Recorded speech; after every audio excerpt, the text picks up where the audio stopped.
Hello friends, welcome back to my channel. இன்றைக்கி வந்துட்டு ஒரு முக்கியமான ஸ்டிச் தான் பார்க்க போகிறோம். இதுக்கு முன்னாடி வரைக்கும் நம்ம நிறைய ஸ்டிச்சஸ் பார்த்துக்கிட்டே வரோம். கண்டிப்பாக அது எல்லாமே நீங்கள் பார்த்து ப்ராக்டிஸ் பண்ணிகிட்டே வந்துட்டுருப்பீங்கன்னு நினைக்கிறேன். அப்போ தான் வந்துட்டு நான் ஆல்ரெடி சொன்ன மாதிரி அடுத்தடுத்து போடுற ஸ்டிச் வந்து உங்களுக்கு ஈஸியாக இருக்கும். இன்றைக்கி வந்துட்டு என்ன பார்க்க போகிறோம் அப்படின்னா, மேட் ஃபில்லிங் ஸ்டிச் தான் வந்துட்டு எப்படி போடுறதுன்னு பார்க்கலாம். வாங்க எப்படி போடுறதுன்னு பார்க்கலாம். நான் வந்துட்டு இப்போ ரவுண்டாக ஒரு டயக்ராம் நான் வரைஞ்சிருக்கேன். ஸோ இதுக்குள்ளே நம்ம எப்படி மேட் ஃபில்லிங் ஸ்டிச் கொடுக்கறது அப்படிங்கிறத வந்துட்டு தெளிவாக பார்த்துடலாம். இந்த மாதிரி ரவுண்டு போட்டுக்கோங்க. பேங்கிள் யூஸ் பண்ணி இந்த மாதிரி ரவுண்டு போட்டுக்கோங்க. போட்டுட்டு இப்போ என்ன பண்ணுறீங்க அப்படின்னா, ஸ்கேல் இந்த மாதிரி வச்சுருங்க. சரிங்களா? இந்த மாதிரி ஸ்கேலில் வச்சுட்டு இப்படி குறிச்சிக்கோங்க. 1 சென்டிமீட்டர். ஓகேவா? ஒவ்வொரு சென்டிமீட்டருக்கும் நீங்கள் வந்துட்டு ஒரு புள்ளி மாதிரி இப்படி மார்க் பண்ணிக்கோங்க. மார்க் பண்ணிவிட்டு ஸ்கேல் எடுத்துகிட்டு நீங்கள் என்ன பண்ணுறீங்க அப்படின்னா, அந்த புள்ளிக்கு நேராகவே இப்படி கோடு போட்டுக்கிறீங்க. நான் வந்துட்டு ஆல்ரெடி டயக்ராம் வரைஞ்சிட்டேன். உங்களுக்காக நான் சும்மா சொல்லி கொடுக்குறேன். இந்த மாதிரி போட்டுக்கோங்க. இப்படி போட்டுக்கணும். போட்டுட்டு அதுக்கப்புறம் என்ன பண்ணுறீங்க அப்படின்னா, இந்த மாதிரி நீங்கள் வந்துட்டு கோடு போட்டிங்க. அடுத்தது என்ன பண்ணுறீங்க அப்படின்னா, இப்போ நெக்ஸ்ட்டு வந்துட்டு பாருங்கள் எத்தனை ரோ இருக்குது. மொத்தம் 5 ரோ இருக்குது. அதில் 3rd ரோவில் நான் மறுபடியும் ஸ்கேல் வச்சுக்கிறேன். வச்சுட்டு மறுபடியும் ஒவ்வொரு சென்டிமீட்டருக்காக நான் வந்துட்டு மார்க் பண்ணிகிட்டே வரேன். சரிங்களா? இடையில நம்ம கோடு போடுறதுக்காக. ஓகே, போட்டுட்டு இந்த மாதிரி இடையிலையும் வந்துட்டு நீங்கள் வரைஞ்சிக்கோங்க. கோடு போட்டுக்கோங்க. இப்போது 2 கோட்டுக்கும் இடையில வந்துட்டு ஒவ்வொரு லைனாக போட்டு வரும். சரிங்களா? நம்ம வரைஞ்சிருக்கிறோம்ல, அதை பார்த்து நீங்கள் போடணும். அதனால் இதுக்கு இடையில 1, இதுக்கு இடையில 1, இதுக்கு இடையில 1, இதுக்கு இடையில 1. ஓகேவா? சென்டரை நீங்கள் பார்த்து நீங்கள் தான் அதை வந்துட்டு என்ன பண்ணிக்கணும் அப்படின்னா கரெக்டாக மார்க் பண்ணிக்கிறீங்க. சரியா? சேம் இதே மாதிரி தான். இடையிடையில வைக்கும் போது சென்டரில் நம்ம கரெக்டாக வந்துட்டு கோடு போடுறோம். சரிங்களா? அதே மாதிரி இதுக்கு 2ம் இடையிலனா சென்டர் பார்த்து போடணும். அந்த 2 கோட்டுக்கும் சென்டர் பார்த்து நீங்கள் லைன் இழுக்கணும். அதே மாதிரி இது 2க்கும் இடையில, இது 2க்கும் இடையில, அதே மாதிரி இது 2க்கும் இடையில, இது 2க்கும் இடையில, இது 2க்கும் இடையில, இது 2க்கும் இடையில. ஓகே, நான் சொன்ன மாதிரி ஒவ்வொரு சென்டிமீட்டருக்கு நீங்கள் குறிச்சிட்டு லைன் போட்டுக்கோங்க. அப்புறம் டயக்ராம்க்கு ஏற்ற மாதிரி நீங்கள் வந்துட்டு சென்டர் லைன் வந்துட்டு வரைஞ்சிக்கோங்க. சரிங்களா? ஓகே, இப்போ ஸ்டிச் எப்படி போடுறதுன்னு பார்க்கலாம். இப்போ மேட் ஃபில்லிங்க்கு வந்துட்டு நான் 2 விதமான கலர் வந்து நான் யூஸ் பண்ண போகிறேன். சரிங்களா? ஒன்று வைலட்டு, ஒன்று வந்துட்டு பிங்க்கு. ஓகேவா? இப்போ நான் ஃபஸ்ட்டு என்ன பண்ண போகிறேன் அப்படின்னா, ஃபஸ்ட்டு வந்துட்டு பிங்க் கலர் த்ரெட்டை நான் யூஸ் பண்ணிக்கிறேன். டபுள் ஸ்டாண்டு த்ரெட் எடுத்துக்கிறேன். நாட் போட்டு ரெடியாக வச்சுருக்கேன். சரிங்களா? ஓகே, இப்போ என்ன பண்ண போகிறோம் அப்படின்னா, ஸ்டிச் ஸ்டார்ட் பண்ணிக்கலாம். இப்போ நான் வந்துட்டு ஃபர்ஸ்ட் ரோ இருக்கு இல்லையா, அங்கேருந்து நான் ஸ்டார்ட் பண்ணுறேன். கார்னர்லேருந்து நீங்கள் த்ரெட் எடுத்துக்கிறீங்க. எடுத்துகிட்டு ஒரு லாக் ஸ்டிச் போட்டுக்கிறீங்க. போட்டுட்டு தான் நம்ம என்ன பண்ணுறோம், ஸ்டிச் வந்துட்டு ஸ்டார்ட் பண்ணுறோம். த்ரெட்டு வந்துட்டு நீங்கள் பிசுறு வராமல் போட்டுக்கோங்க. பாருங்கள், நார்மல் செயின் ஸ்டிச். நம்ம நார்மலாக இத்தனை நாளும் செயின் ஸ்டிச் போட்டு ப்ராக்டிஸ் பண்ணியிருப்போம். அந்த நார்மல் செயின் ஸ்டிச் தான் வந்துட்டு இந்த மேட் ஃபில்லிங்கில் வந்துட்டு நாம் யூஸ் பண்ணுறோம். சரிங்களா? அப்போ ரொம்ப ஈஸி தான் இல்லையா? இப்போ இங்கே வந்தோடனே ஒரு ஸ்டிச் போட்டுட்டு பக்கத்துலேயே ஒரு குட்டி செயின் எடுத்துகிட்டு அதுக்கப்புறமா நம்ம திருப்புறோம். அப்போ தான் நம்ம திருப்பும் போது நமக்கு கம்ஃபர்டபுளாக இருக்கும். சரிங்களா? ஒரு ஸ்டிச் போட்டுட்டு பக்கத்துலேயே குட்டி செயின் ஸ்டிச் போட்டுட்டு அதுக்கப்புறமா தான் நம்ம அடுத்த ஸ்டிச் வந்து அப்படியே கண்டினியூ பண்ணுறோம். சரிங்களா? உங்களுக்கு தெரியுதுன்னு நினைக்கிறேன். இப்போ இங்கே பாருங்களேன், இது வரைக்கும் வந்தாச்சு. அதுக்கப்புறம் லாஸ்ட்டில் கொண்டு வந்துட்டு செயின் எடுத்துகிட்டு பக்கத்தில் ஒரு குட்டி லாக் ஸ்டிச்சு போட்டுட்டு அதுக்கப்புறம் அப்படியே நம்ம திருப்பிக்கிறோம். குட்டி லாக் ஸ்டிச் அப்படிங்கிறது ஒட்டிய குட்டி செயின் எடுத்துக்கிறோம். அந்த எண்டுக்கு வரப்போ ஒரு செயின் பாருங்கள், ஒரு செயின் போட்டுட்டு பக்கத்துலேயே ஒரு குட்டி செயின் போடுறேன். அதுக்கப்புறமா தான் நான் திருப்புறேன். சரிங்களா? நாம் டயக்ராம்க்கு ஏற்ற மாதிரி ஸ்டிச் வந்துட்டு போட்டுகிட்டே வரோம். சரிங்களா? பாருங்கள், இந்த மாதிரி மெதுவாக போட்டுகிட்டே வாங்க. என்னோடய சேனலை இப்போ தான் ஃபர்ஸ்ட் டைமாக பார்க்குறீங்க அப்படின்னா கண்டிப்பாக வந்துட்டு சப்ஸ்கிரைப் பண்ணிக்கோங்க. மறக்காமல் என்னோடய சேனலோட பெல் பட்டனை கிளிக் பண்ணிக்கோங்க. அப்போ தான் நான் போடுற வீடியோவோட நோட்டிஃபிகேஷன் உங்களுக்கு உடனுக்குடனே வந்துக்கிட்டே இருக்கும். பாருங்கள், அந்த கார்னர் அப்படியே கொஞ்சம் கொஞ்சமாக மறைஞ்சிக்கிட்டே வருது. இந்த சைடு கார்னரும் வந்துட்டு கொஞ்சம் கொஞ்சமாக மறைஞ்சிட்டே வருது. நம்ம டயக்ராமுக்கு ஏற்ற மாதிரி ஸ்டிச்சை வந்துட்டு அட்ஜஸ்ட் பண்ணி நம்ம என்ன பண்ணுறோம், போட்டுகிட்டே வரோம். சரிங்களா? நான் வந்துட்டு ரவுண்டாக டயக்ராம் வரைஞ்சி இந்த ஸ்டிச் வந்துட்டு உள்ளே கொடுத்துட்ருக்கேன். நீங்கள் வந்துட்டு பீகாக், லீஃப் இந்த மாதிரி டயக்ராம் வரைஞ்சி கூட நீங்கள் இந்த ஸ்டிச் வந்து யூஸ் பண்ணலாம். பட் ப்ரொசீஜர் அப்படிங்கிறது இதே ப்ரொசீஜர் தான் நம்ம ஃபாலோ பண்ணணும். பாருங்கள், அந்த கார்னரில் வந்துட்டு கொஞ்சம் கொஞ்சமாக மறைஞ்சிட்டே வருது. எப்படி ஃபில் பண்ணுறேன்னு மட்டும் பாருங்கள். இதை பார்க்குறக்கு உங்களுக்கு இந்த டயக்ராமை பார்த்தாலே ஏதோ இந்த வீடு கட்டுவோம் இல்லையா, அதுக்கு முன்னாடி ஃபஸ்ட்டு செங்கல்லாம் வந்துட்டு அடுக்கி அவங்க கட்டியிருப்பாங்க. அந்த மாதிரியே இருக்கும். பார்க்கறக்கு. ஒரு ஸ்டிச் போடுறாங்க அப்படின்னா, அது எப்படி வந்துட்டு முடிக்கிறாங்க அப்படிங்கிறதையும் நீங்க கவனமா தெரிஞ்சு வச்சுக்கணும். அப்போ தான் நமக்கு வந்துட்டு போடுறப்ப ஈஸியா இருக்கும். நீடில நீடில மட்டும் நீங்க 90 டிகிரில ஹேண்டில் பண்ணுங்க. சில்க் த்ரெட் வந்துட்டு கட் ஆகாது, பிசிறு வராது. சரிங்களா? அதுக்கு வேறு ஒன்றுமே பண்ண முடியாது. நீங்கள் போடுறத கரெக்டாக போடுங்க, அவ்வளோதான். இப்போ பாருங்கள், சைடில் கார்னரில் சின்னதாக ஒரு கோடு போட்டிருந்தோம் இல்லையா, அது வந்துட்டு மறைஞ்சிருச்சு, முடிஞ்சிருச்சு. இப்போ இன்னொரு சைடு கார்னரையும் நம்ம முடிச்சிடலாம். அதுவும் மறைஞ்சிருச்சு. இப்போ மீதி இருக்கிறத ஃபில் பண்ணலாம். இப்போ மீதி இருக்கிறத எப்படி ஃபில் பண்ணுறங்கிறத கவனமாக பாருங்கள். உங்களுக்கு புரிஞ்சிருக்கும்னு நினைக்கிறேன், நான் எப்படி ஸ்டிச் வந்து அட்ஜஸ்ட் பண்ணுறேன் அப்படின்ட்டு. அந்த மாதிரி நீங்கள் ஸ்டிச் போட்டுகிட்டே வாங்க பார்த்துட்டு. ஒரு தடவைக்கு 2 தடவை பாருங்கள், அப்போ உங்களுக்கு நல்லா புரியும். இதில் எதாவது டவுட் இருந்தாலும் சொல்லுங்கள், கண்டிப்பாக நான் உங்களுக்கு வந்துட்டு ரிப்ளை பண்ணுறேன். கமெண்ட் பாக்ஸில் சொல்லுங்கள், கண்டிப்பாக ரிப்ளை பண்ணுறேன். கார்னர் 2 பக்கமும் க்ளோஸ் ஆயிடுச்சு.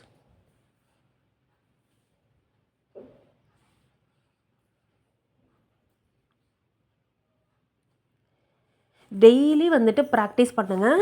நீங்கள் ப்ராக்டிஸ் பண்ணாமல் விட்டுட்டிங்க அப்படின்னா கண்டிப்பாக உங்களுக்கு வந்துட்டு ஸ்டிச் வந்துட்டு நீங்கள் போட்டு இத்தனை நாள் போட்டுகிட்டே இருந்திருப்பீங்க. திடீர்னு நீங்கள் விட்டுட்டிங்க அப்படின்னா உங்களுக்கு அந்த பழக்கம் விட்டு போயிடும். ஸோ அதனால் ப்ராக்டிஸ் அப்படிங்கிறது வந்துட்டு டெய்லியுமே பண்ணணும், ஆரி ஒர்க்கை பொறுத்த வரைக்கும். அப்படி பண்ணினா மட்டும்தான் உங்களுக்கு வந்துட்டு சில்க் த்ரெட்டு கட் ஆகாமல் இருக்கிறது, அதுக்கப்புறம் வந்துட்டு பிசிறு வராமல் ஸ்டிச் போடுறது, இது எல்லாமே வந்துட்டு நம்ம ப்ராக்டிஸ் மூலமாக தான் சரி பண்ணிக்க முடியும். ஓகே, இங்கே நம்ம முடிக்க போகிறோம். அவ்வளோதான். ஒரு செயின் எடுத்து பக்கத்துலேயே ஒரு குட்டி லாக் ஸ்டிச் போட்டுட்டு அதுக்கப்புறம் நான் எண்டு நாட் போட்டு ஃபினிஷ் பண்ணிக்கிறேன். குட்டி லாக் ஸ்டிச் அப்படிங்கிறது குட்டி செயின் தான். இப்போது இங்கே ஒரு ரோ நம்ம வந்துட்டு ஃபில் பண்ணிட்டோம், ஒரு காலம் வந்து நம்ம ஃபில் பண்ணியாச்சு. நம்ம வந்துட்டு இப்போ என்ன பண்ணுறோம், இதை முடிச்சிட்டோம். அடுத்தது வந்துட்டு வயலட்டு தான் கொடுக்கணும். நான் வந்துட்டு ஃபஸ்ட்டு பிங்க் முடிச்சிடுறேன், அதுக்கப்புறம் வயலட் கொடுத்துக்கலாம். இதுக்கும் வந்துட்டு த்ரெட்டை கட் பண்ணிடுங்க. ஃபஸ்ட்டு அந்த ஸ்டிச் போட்டுட்டு கட் பண்ணிவிட்டு என் நாட் போட்டு எடுத்து வச்சுக்கோங்க. டபுள் ஸ்டாண்டு தான் எடுத்திருக்கோம். த்ரெட்டை வெளியே எடுத்துகிட்டு லாக் ஸ்டிச் போட்டுக்கோங்க. போட்டுட்டு அதுக்கப்புறம் நீங்கள் வந்துட்டு ஸ்டார்ட் பண்ணிக்கலாம்.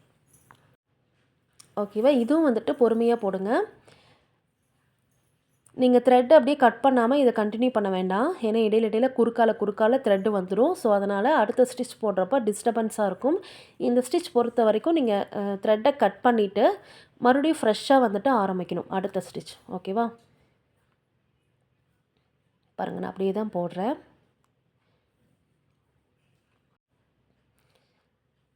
கரெக்டாக த்ரெட் எடுத்து விட்டு கரெக்டாக போடுங்க. அந்த லைன் பார்த்து கரெக்டாக போடுங்க. சரிங்களா? கன்ஃபியூஸ் பண்ணிக்காமல் போடுங்க. இந்த த்ரெட்டை பொறுத்த வரைக்கும் நீங்கள் நீடில் 90 டிகிரி ஹேண்டில் பண்ணாவே போதும். நான் முதலுக்கே சொன்ன மாதிரி தான், வேறு ஒன்றும் நீங்கள் பண்ண வேண்டாம். பொறுமையாக போடுங்க, போதும். அதே மாதிரி இந்த ஸ்டிச் வந்துட்டு நிறைய இடத்துல நம்ம யூஸ் பண்ணலாம். நிறைய மோட்டிவ்க்கு யூஸ் பண்ணலாம். மேங்கோ, பீகாக், ஃப்ளவர் டிசைனுக்குலாம் நம்ம கொடுக்கலாம். லீஃப் டிசைனுக்கு கொடுக்கலாம். சரிங்களா? அதுவும் ஃப்ளவரில் பெரிய பெட்டல் இருந்துச்சு அப்படின்னா அந்த இடத்துலலாம் நீங்கள் வந்துட்டு இந்த ஸ்டிச் வந்துட்டு கொடுக்கலாம். ஏதாவது ஒரு கேர்ள் டயக்ராம் வரைகிறீங்க அப்படின்னா அதில் வந்துட்டு நீங்கள் இந்த ஸ்டிச் கொடுக்கலாம். டிசைனாக ரொம்ப சூப்பராக இருக்கும். இதுவும் வந்துட்டு ஒரு மெத்தட் ஆஃப் ஃபில்லிங் ஸ்டிச் தான். கண்டிப்பாக வந்துட்டு இதெல்லாம் கொடுக்கும்போது நமக்கு சீக்கிரம் வேலை முடிஞ்சிடும். சரிங்களா?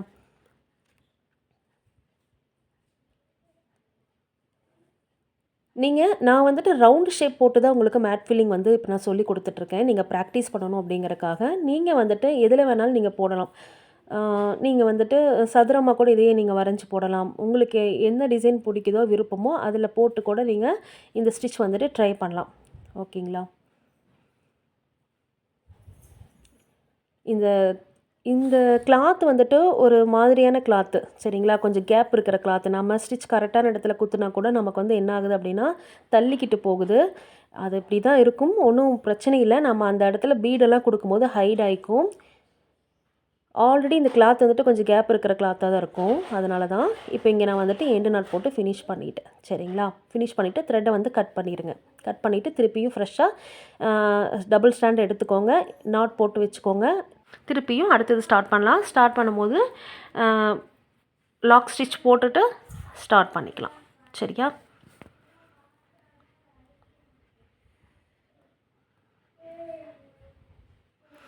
லாஸ்ட்டில் குட்டி லாக் ஸ்டிச் போட்டால் தான் உங்களால் திருப்பவே முடியும் த்ரெட்டை. ஸோ அதனால் பார்த்துக்கோங்க, கவனமாக போடுங்க. இந்த ஹோல்ஸ் எல்லாம் மறையிறதுக்கு நம்ம வந்துட்டு இது வச்சுக்கலாம், பீடு கொடுத்துக்கலாம். ஸோ அதனால் அது எல்லாமே ஹைட் ஆகிக்கும். பட் நான் ஆல்ரெடி வந்துட்டு பென்சில்லே வந்துட்டு இந்த டயக்ராம் போட்டிருந்தேன். சரி திருப்பி வந்துட்டு எக்ஸ்பிளைன் பண்ணால் மட்டும் போதும் அப்படின்னு நினச்சேன். ஆனால் திருப்பி நான் உங்களுக்கு வந்துட்டு பெனில் வரைஞ்சி காமிச்சேன். ஸோ அதனால் 2 தடவை நம்ம அது மேலேயே வரைஞ்சிட்டதுனால கிளாத்து இன்னி கொஞ்சம் டேமேஜ் ஆயிடுச்சு லைட்டாக. சரிங்களா? அது நான் நல்லா போட தெரிஞ்சனால நான் அப்படியே அட்ஜஸ்ட் பண்ணி போட்டேன். ஸோ நீங்கள் அந்த மாதிரி பண்ண வேணாம். ஏதோ ஃபஸ்ட்லேயே நீங்கள் ஒரே முடிவாக அதை பெனில் வரைஞ்சிக்கோங்க, பென்சிலில் வரைஞ்சிக்கோங்க. 2 தடவை போட்டு தீர்த்தும் போது அந்த த்ரெட்டு வந்து என்ன ஆகுது அப்படின்னா கொஞ்சம் டேமேஜ் ஆகிக்குது. ஸோ அதனால் இன்னும் நீங்களும் பிகினர்ஸ் அப்படிங்கிறனால இழுத்து போடுவீங்க. அப்போல்லாம் ரொம்பவுமே உள்ளே தள்ளி போயிடும். சரிங்களா? இது ஒன்றும் பெருசாக ப்ராப்ளம் இல்லை. நம்ம இதை வந்துட்டு ஹைடு பண்ணிக்கலாம். சரிங்களா? ஒன்றும் பிரச்சனை இல்லை.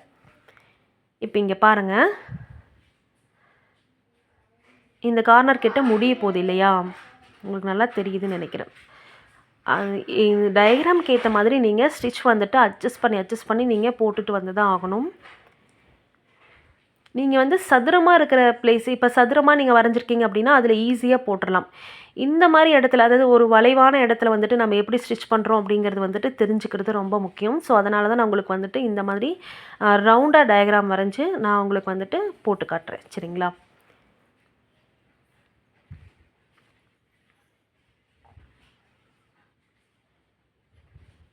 ஓகே, இப்போ ஆல்மோஸ்ட் நம்ம முடிக்க போகிறோம். சரிங்களா?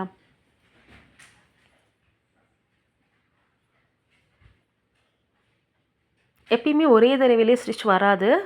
நீங்கள் வந்துட்டு ஒரு 2 தடவையாவது ப்ராக்டிஸ் பண்ணால் தான் வந்துட்டு உங்களுக்கு நல்லா வரும். ஸோ அதனால் நல்லா ப்ராக்டிஸ் பண்ணுங்கள். அந்த கேப் வராமல் இருக்கணும் அப்படின்னா நீடியில் நெருக்கமாக வச்சு போடணும். சரிங்களா? இந்த ஸ்டிச்சில் வந்துட்டு கேப் இடையில் வரக்கூடாது.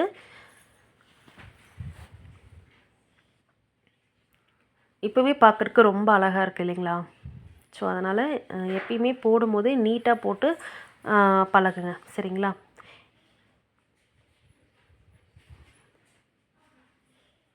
இப்போ இன்னும் ஒன்று போட்டுட்டோம் அப்படின்னா நமக்கு வந்துட்டு ஃபினிஷ் ஆகிக்கும்.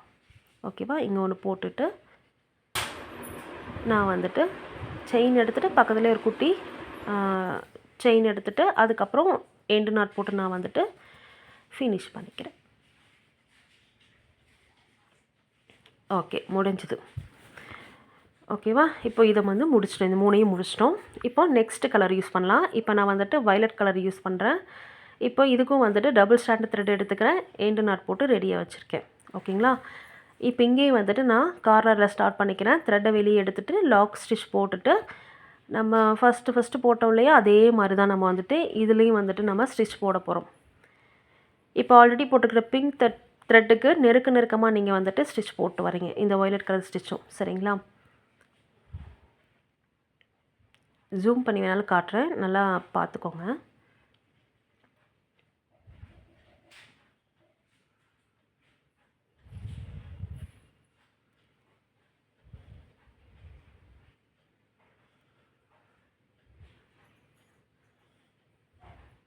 இந்த ஸ்டிச் போடும் போதெல்லாம் கொஞ்சம் பொறுமை வேணும்.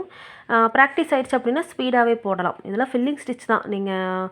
ஸோ அதனால் நீங்கள் ஈஸியாக போட்டுடலாம். சரியா? போட்டுருவீங்க.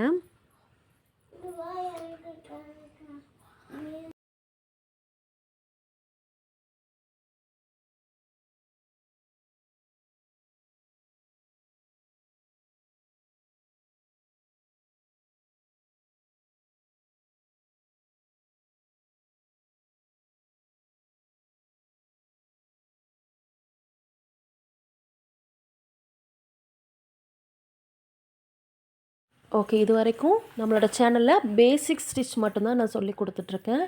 ஸோ அதனால் ரெகுலராக ஃபாலோ பண்ணுறவங்களுக்கு கண்டிப்பாக தெரியும். இது வரைக்கும் நல்லா ப்ராக்டிஸ் பண்ணியிருந்தீங்க அப்படின்னா நீங்கள் இந்த ஸ்டிச்லாம் ஒன்றுமே இல்லை, நல்லா போட்டுகிட்டே இருப்பீங்க. சரிங்களா? நல்லா போட்டிருப்பீங்க. பார்த்த உடனே ஓ இந்த ஸ்டிச் மேம் சொல்லி தராங்களா, இந்த ஸ்டிச் ஆல்ரெடி நம்ம யூஸ் பண்ணியிருக்கோமே, ஸோ அதனால் இதில் தானே ஈஸியாக நம்ம போட்டுடலாம் அப்படிங்கிற ஒரு தாட் வரும் உங்களுக்கு. ஸோ அதனால் இது வரைக்கும் நீங்கள் போட்ட பேசிக் ஸ்டிச் எல்லாமே நீங்கள் நல்லா ப்ராக்டிஸ் பண்ணிடுங்க.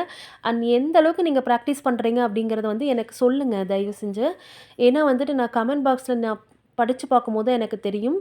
நான் வந்துட்டு நீங்கள் அமுச்சு விடுங்க. நான் வந்துட்டு படித்து பார்த்துக்கிறேன். நீங்கள் எந்த அளவுக்கு ப்ராக்டிஸ் பண்ணியிருக்கீங்க, ஏதாவது டவுட் இருந்தாலும் கேளுங்க. நான் உங்களுக்கு வந்துட்டு முடிஞ்ச அளவுக்கு எக்ஸ்பிளைன் பண்ணுறேன்.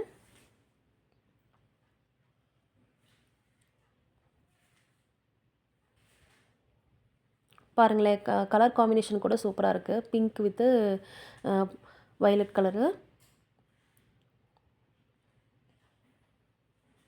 எப்பயுமே ஆரி ஒர்க்கை பொறுத்த வரைக்கும் கலர் செலெக்ஷனும் வந்துட்டு ஒரு முக்கியமான விஷயந்தான். ஸோ அதனால் கலர்ஸும் நீங்கள் வந்துட்டு நல்ல கலராக வந்து சூஸ் பண்ணி போடுங்க. எப்படிலாம் ஸ்டிச் வந்துட்டு அட்ஜஸ்ட் பண்ணி போடுறேன்னு பாருங்கள். ஓகே, இப்போ நம்ம வந்து எண்டுக்கு வந்தாச்சு. ஸோ அதனால் இங்கே நான் எண்டு நாட் போட்டு ஃபினிஷ் பண்ணிக்கிறேன். ஓகேவா? இப்போ த்ரெட்டை கட் பண்ணிடுங்க. திருப்பியும் வந்துட்டு டபுள் ஸ்டாண்டு தான் எடுத்திருக்கோம். திருப்பியும் நாட் போட்டு ஃப்ரெஷ்ஷாக ஆரம்பிக்க போகிறோம். நம்ம இங்கே என்ன பண்ண போகிறோம் அப்படின்னா, த்ரெட்டை வெளியே எடுத்துகிட்டு லாக் ஸ்டிச் போட்டுட்டு எப்பயும் போல் நம்ம வந்துட்டு ஸ்டார்ட் பண்ணிக்கிறோம்.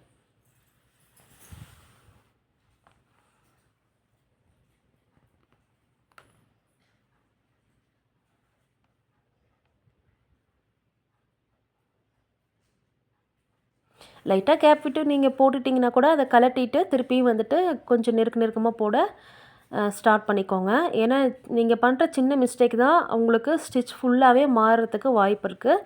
ஸோ அதனால் நான் எப்படி ஸ்டிச்சோட ப்ரொசீஜர் நான் சொல்கிறேனோ அதுக்கு தகுந்த மாதிரி நீங்கள் ஸ்டிச் பண்ணிகிட்டே வரணும். சரிங்களா? எதுவுமே போட முடியாது, என்னால் முடியாது அப்படின்லாம் நீங்கள் நினைக்கவே வேண்டாம். எல்லாமே வந்துட்டு கற்றுக்கிற வரைக்கும் தான் கஷ்டம். ஒன்ஸ் நீங்கள் கற்றுக்கிட்டீங்க அப்படின்னா உங்களுக்கு ரொம்ப ரொம்ப ஈஸி தான். வீட்டிலேயே இருந்துட்டு நான் கற்றுக்கணும், என்னால் வெளியில் போக முடியல, நான் வெளியில் ஒர்க் பண்ணிகிட்ருக்கேன், ஆனால் ஆரி ஒர்க்கும் கற்றுக்கணுன்னு ஆசையாக இருக்குது அப்படிங்கிறவங்களுக்குலாம் வந்துட்டு இந்த மாதிரி சேனலில் வந்துட்டு ஒரு வரப்பிரசாதம் மாதிரி. நீங்கள் வீட்டில் இருந்துகிட்டே நீங்கள் இதெல்லாம் வந்துட்டு கற்றுக்கலாம் ஈஸியாக. உங்களோட ப்ளவுஸுக்கு நீங்களே ஸ்டிச் பண்ணி போடும்போது எவ்வளோ ஒரு சந்தோஷமாக இருக்கும் அப்படிங்கிறது உங்களுக்கே தெரியும்.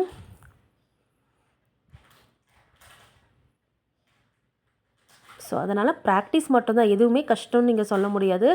நல்லா போட்டு ப்ராக்டிஸ் பண்ணிட்டிங்கன்னா உங்களுக்கு வந்துட போகுது. அதனால் வந்துட்டு நீங்கள் உங்கள் ப்ளவுஸுக்கு ஸ்டிச் பண்ணி போடுற மாதிரி வராது. ஸோ அதனால் நீங்களே கற்றுக்கிட்டு உங்கள் ப்ளவுஸுக்கு ஸ்டிச் பண்ணி போட்டு பாருங்கள். அதோட சந்தோஷமே தனி சந்தோஷமாக தான் இருக்கும்.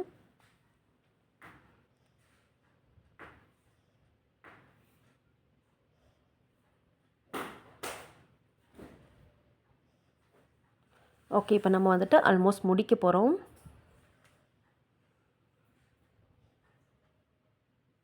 இந்த மாதிரி கிளாத்தில் நீங்கள் டயக்ராம் வரையும்போது கொஞ்சம் பார்த்து வரைஞ்சிக்கோங்க. இல்லைன்னா வந்துட்டு அந்த கிளாத்தோட த்ரெட்டு வந்துட்டு கண்டிப்பாக என்ன ஆகுது அப்படின்னா டேமேஜ் ஆகுது. ஸோ அதனால் பார்த்து பண்ணிக்கோங்க. பழகிறப்போ இந்த மாதிரி கிளாத்தில் தான் நீங்கள் பழகியாகணும், வேறு வழி இல்லை. அதனால தான் இன்னும் நம்ம ஒன்று போட்டோம்னா அந்த இடம் அழகாக வந்துட்டு ஃபில் பண்ணிடலாம்.